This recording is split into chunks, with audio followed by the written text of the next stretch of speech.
So are you a healthy Christian leader? Are you a healthy Christian? Let's think about that. So if you haven't heard the first part, I covered character traits 1 to 5, and it's on our podcast. So it'd be good if you could go back to listen to that. And because I'm covering the other 5 traits tonight, not that there are only 10 traits, but yeah, it's so long, so that's why I have to do 5 tonight. So last time we covered 5, the first 5, and they were, these are healthy leadership traits. They're actually character traits of every Christian leader. So number 1, servant leadership. Number 2, integrity. Number 3, compassion and empathy. Number 4, visionary. And number 5, courage. So please listen to our podcast for the talk on that. Again, what is a godly leader? What's the definition of that? So we're all on the same page. Well, Got Questions defines it like this, and I like it. It's really succinct and it's very Christ-centered. And it says the Christian leader is one who follows Christ and inspires others to follow him as well. So that is a Christian leader. And basically a leader to me means just someone who's willing to take up responsibility and you can influence others while you do that as well. Okay, so what's the 6th trait? It's accountability. So as Christian leaders, we're each ultimately accountable to God because we're stewarding what God has given us. Everything we have, he has entrusted us with it. So the ministry, the work, all our belongings, everything that we have, it belongs to God. And God sees and knows everything. There's nothing we can hide from him. And so we are simply stewards of what God's given to us. Hebrews 13:17, it mentions that leaders must give account to God because of their responsibility towards others. So accountability also, yes, to God, but also at the same time to others around us. So for example, if you're in a team, then you're obviously accountable to your team leader or the person above you, but you're also accountable to the people you work besides as well. But, where does accountability start, though? It actually starts in yourself, in your heart first. It starts with you being transparent and honest, and you cultivating an inner attitude of, like, say, you might be able to say these things to yourself. Do you have this kind of attitude? I'm honest with myself. I'm open to receiving input, correction, and feedback. I mean, those are hard things to take, right?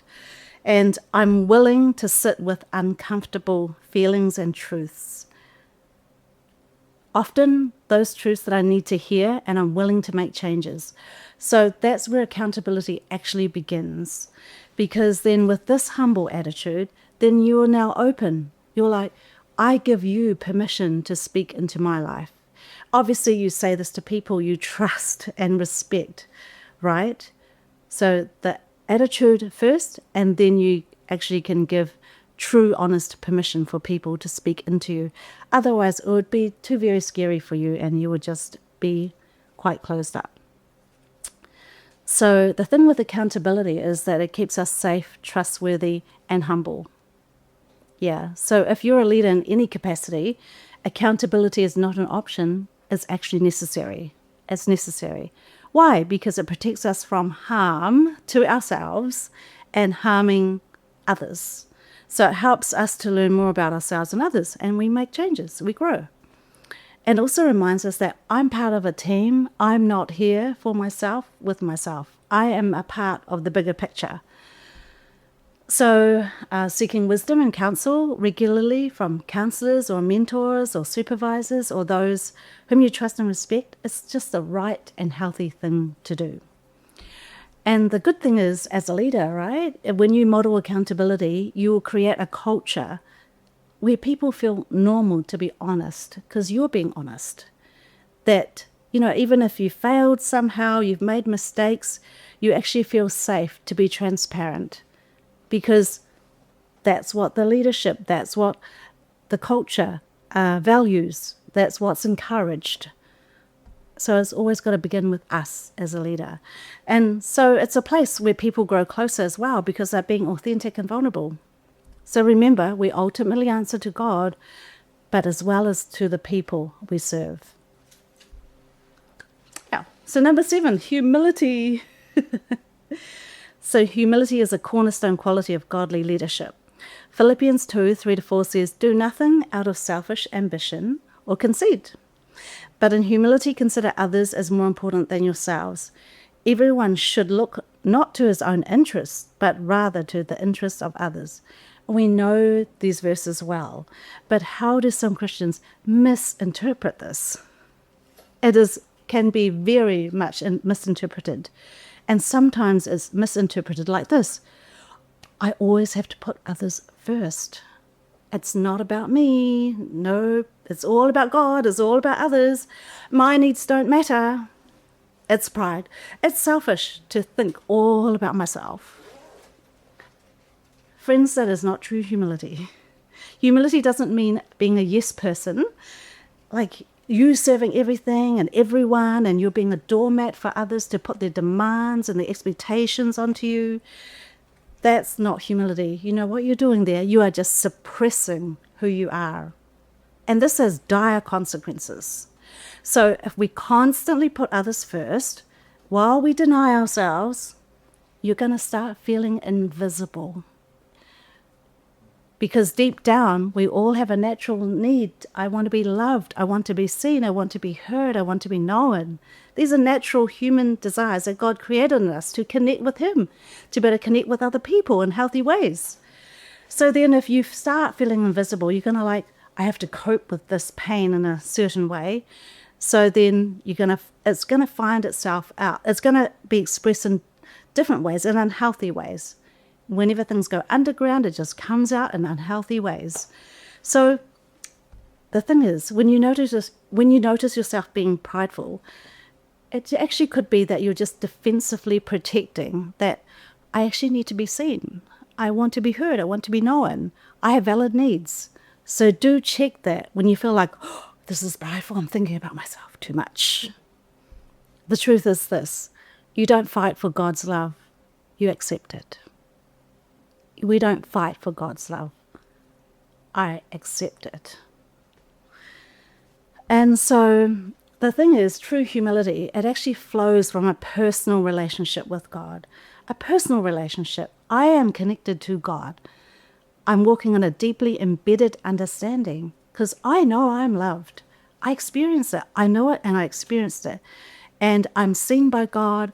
I'm known by God. And I'm secure in His love. So I don't have to work for that love or acceptance or approval of others. So, this is a journey we're on. We're constantly, God is growing His love in us constantly. So that place, being secure in God, that's the place we can truly work towards actually doing nothing out of selfish ambition. Do you see how it works? I'm secure in God. The love of God is in me. It flows out of this. And therefore, I actually can afford and I can be free to be secure, to be not thinking about myself because I'm quite filled up. I'm quite secure in God. So we are always supposed to serve out of the overflow of God's love and God's truth in us. And that's how healthy relationships work. So in practical ways then, a humility in leadership can look like acknowledging that our talents and successes are gifts from God. We create spaces for others to shine. And if others are more gifted than I am, I'm okay with it. We're all made differently. I'm not mad. Being open and accepting of feedback, even when it feels really uncomfortable, when it feels unpleasant. That's a sign of humility.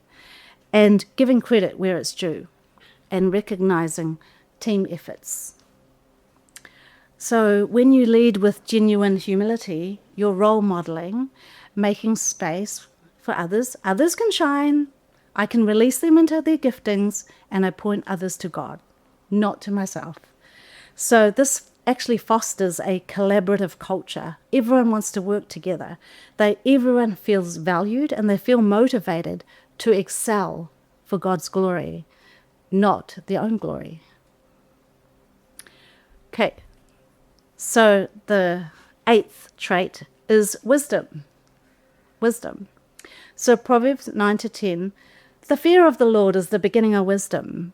So the fear of God, it is my awe and respect of God, right? And it says, beginning with God himself, that's wisdom in itself, right? Beginning with God, that's wisdom in itself. And so then how do we keep walking in continuous wisdom? Well, John 15 talks about continual dependence on God. Continual wisdom, I need to continually depend on God. I need to keep, cultivating this attitude of dependence on him.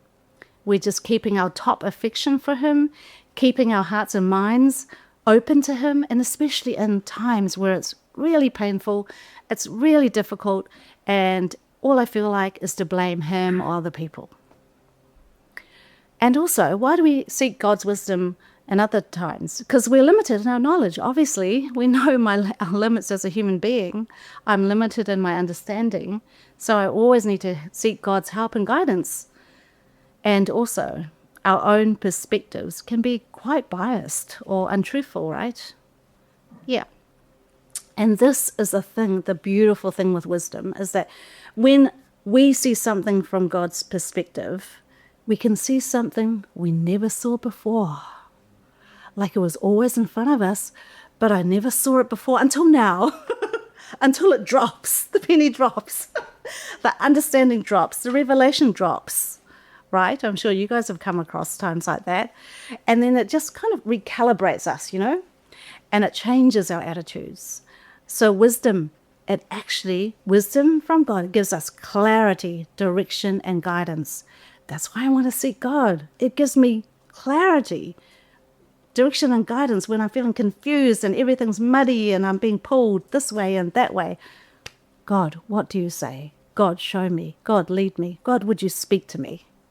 So practically applying wisdom means spending daily quiet times with God and in the Word. Why is this so important?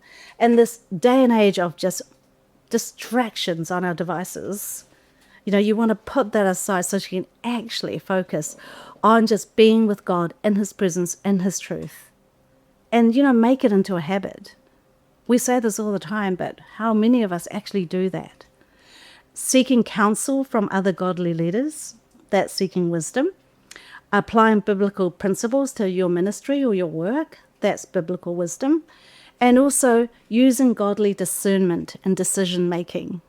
So when we walk with God, we actually sharpen our discernment because his word is alive in us. I know what God is like. Actually, I understand his character. So I discern that, wow, this is fleshly, or this is worldly, or this is just me. So you can get that sharpness when we continue to abide in Jesus by relying on him. So when you consistently seek God's kingdom before we seek human strategies, which human strategies are okay to use, we use them all the time, we will make more balanced and more God-honoring decisions, and then good godly fruit will be produced from there. Okay. Number 9, faithfulness. Faithfulness. So faithfulness is a fruit of faith. It is our trust in God. Faithfulness can only come from faith. How do I stick at something and keep persisting at something unless I heard what he said, and that faith just anchors me. It actually empowers me into action, right? It actually, keeps me propelling me forward, compelling me, as we read in the Mark chapter 1 tonight. So it is his truth holding us steady, loyal, and steadfast. That is how faithfulness works. God's truth, what he speaks to me, holding me in place, holding me steady, loyal, and steadfast. So what it looks like on the outside is staying power. Well, you see someone, wow, that's so hard. Why are you still here? Staying power, consistency, and a commitment to your decisions. So also on top of that, I have to say, these qualities are built from developing a very good level of distress tolerance. You being able to sit with uncomfortable, unpleasant, painful feelings. You're tolerating them by sitting with them, by feeling them and not being afraid of them, feeling them and not acting on them, feeling them and they're okay to be there. They do dissolve. So then, hence, you can hold your line. You can stay on track. Distress tolerance. We want to grow that. That's how we become more resilient. So Nehemiah remained committed to building Jerusalem's walls. You remember, despite really fierce opposition in many different ways. And it's that kind of unwavering dedication that we're called to as Christian leaders. But I have to say this, being faithful doesn't mean you blindly, rigidly, you stick stubbornly to a goal. That's not faithfulness. That's just rigidity. You know, if we're blindly, rigidly like, I'm going to stick to this goal, I'm going to stick to doing things the same way, I'm faithful. You're sticking to that goal or destination rigidly. Because there are actually so many ways to reach a goal. There's so many different methods you can still reach that goal. And there's just not one way. And God's not a rigid God. You know, God's got heaps of ways of doing things. He's got heaps of different perspectives and ways of seeing. We just got to catch on to that and see that and then agree with that. So situations do happen outside of our control. So if you become more flexible and adaptable, right, in the journey of getting to your destination, you will be less likely to give up. So try to keep that in mind. I will stay open-minded, I'll stay flexible, I'll stay adaptable instead of being rigid and thinking only one thing is the answer. So then we'll just be more likely to keep going. Okay, and so how you stay faithful is you continue to trust in God. Trust in God, not the goal or the method. So that is a big mistake we make as Christians. Sometimes we're like, I need to get to the goal or that method, I'm going to do that method. And we put our trust unconsciously into the goal or the method. Instead of, actually, God, I trust you. No matter what happens, how this gets done, I'm still going to trust you at the end of the day, right? Move the trust off the goal or method onto God. So, in your church, ministry or work, faithful leadership might mean you persevering through relational, emotional, economic storms. Storms are bound to come. Would we persevere? Sticking to your values when less ethical options are there. Consistently living out your faith and keeping your eyes on the long-term vision even when short-term challenges arise. Yeah. So when you stay faithful in both good and tough times, you'll build a foundation of trust with your team and credibility with your members or clients. And God honors those who are steadfast, and he honors us in ways we don't expect. He adds to us, he adds to our ministry, he strengthens us, he strengthens our testimony. It's good, eh? Okay, the last trait. Number 10, empowerment. So great Christian leaders are committed to equipping and empowering others. So meaning that the leader's not the only one doing all the initiating, decision-making, and work, while everyone just attends and sits and just waits. So this actually disempowers others. It leaves them passive and subconsciously reliant on you. So I know it's always easier to do something myself because I get it done fast and I get it done my way. And it's actually much harder to delegate and to release and trust other people. But it is something we need to work on in order to have others grow, see others grow. So this pattern it's just quite a similar thing to parenting, right? Where parents do everything for the children. Parents 100% ownership, children 0. But this pattern just creates a limit. It creates a ceiling. It creates a ceiling on the growth of the people. And then also overly burdens the leader and it weighs them down, leading to resentment and burnout. Yeah. And that's unhealthy leadership. Now, why do you believe you need to be the one responsible for everything? So the opposite of this is what God has called us to do. Paul encourages us in Ephesians 4:11-12 to equip others for works of service.